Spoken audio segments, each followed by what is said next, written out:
Okay, so let's talk about a quotient rule for exponents now. So our quotient rule is going to say that a to the m divided by a to the n is equal to a to the m minus n. And let's think about why this would be. Well, first of all, if m happens to be a bigger integer than n, and we're only doing this for m and n, which are whole numbers, and a's that are not 0, obviously, because we would not want to divide by 0. That's something that we're never going to allow ourselves to attempt. So let's say we want to figure this out. Let's say we have a to the m over a to the n, and m is bigger than n. So what does this really mean? Well, this means a times a times a whole bunch of times. How many times in the top? M times in the top. And a times a times a. How many times in the bottom? N times in the bottom. So what we can do is we could cancel an a in the top and the bottom, and that would leave m minus 1 a's in the top and n minus 1 in the bottom. We could cancel again, and that would leave m minus 2 a's in the top and n minus 2 a's in the bottom.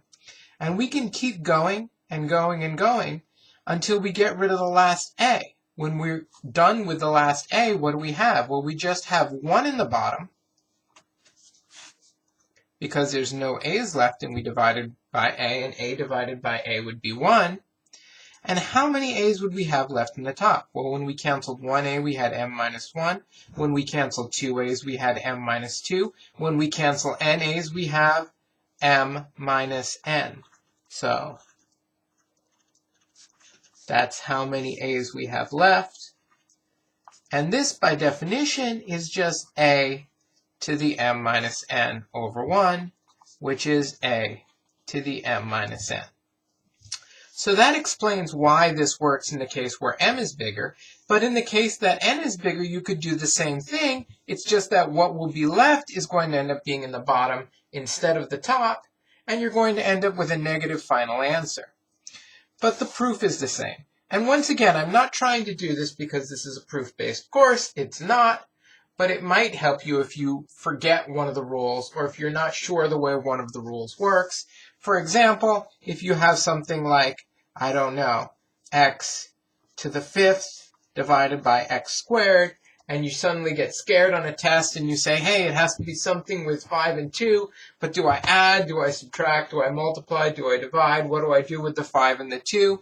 Well, you could always, even if you completely forget the rule, just write out what each of these means. This means x times x. This means x times x times x times x times x. So then if you cancel by dividing the top and the bottom by x twice, what do I have left? X times x, which is x cubed, which is the same as x to the 5 minus 2. So, good to remember this rule. If you forget it, hopefully you understand where it comes from, and you never have to worry about things if you forget it.